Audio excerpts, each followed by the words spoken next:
ಗೂಂಡಾಗಿರಿ ನಡೀತಾ ಇದೆ.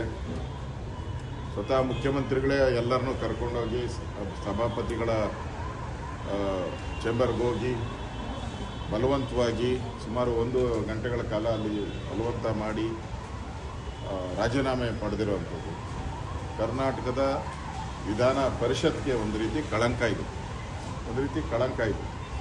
ಯಾವ ಸಭಾಪತಿಗೂ ಈ ಥರದ ಒಂದು ಅವಮಾನ ಆಗಿರಲಿಲ್ಲ.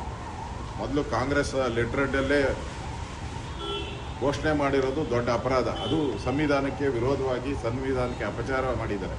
ಈಗ ಮತ್ತೆ ಈ ಸರ್ಕಾರ, ಕಾಂಗ್ರೆಸ್ ಸರ್ಕಾರ ಅಂದರೆ ಗೂಂಡಾ ಸರ್ಕಾರ, ಈ ಗೂಂಡಾಗಿರಿಯನ್ನು ಮಾಡಿ ಇವತ್ತು ಸಭಾಪತಿಯವರ ರಾಜೀನಾಮೆ ಪಡೆದಿರೋದು ಶೋಭೆ ಅಲ್ಲ.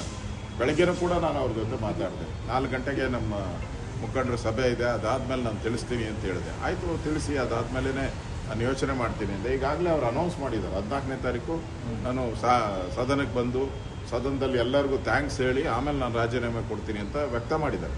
ಏಕಾಏಕಿ ಹಿಂಗೆ ನುಗ್ಗಿ ಮಾಡಿರೋದು ನೋಡಿದ್ರೆ ಕರ್ನಾಟಕದಲ್ಲಿ ಯಾವ ಸರ್ಕಾರ, ಗೂಂಡಾ ಸರ್ಕಾರ ನಡೀತಾ ಇದೆ ಅಂತ ಅನಿಸುತ್ತೆ.